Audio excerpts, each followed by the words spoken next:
வெளியே வந்துடும்.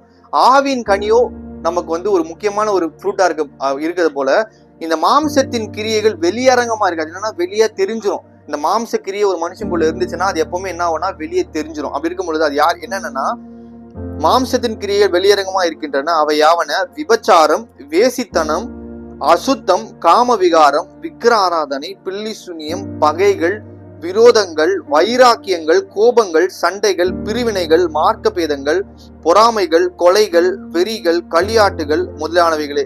இப்படிப்பட்டவர்களை செய்கிறவர்கள் தேவனுடைய ராஜ்யத்தை சுதந்திரிப்பது இல்லை என்று முன்னே நான் சொன்னது போல இப்பொழுது உங்களுக்கு சொல்லுகிறேன். அப்போ தேவனுடைய ராஜ்யத்துக்குள்ள எவன் பிரவேசிக்க மாட்டானா? கரை பிழை இல்லாதவன் தான் பிரவேசிப்பான். தேவனுடைய ராஜ்யத்துக்குள்ள எவன் பிரவேசிக்க மாட்டானா? இந்த கரையும் பிழையும் உள்ளவன் பிரவேசிக்க மாட்டான். அந்த கரையும் பிழையும் என்னன்னா இந்த மாம்சத்தின் கிரியைகள்.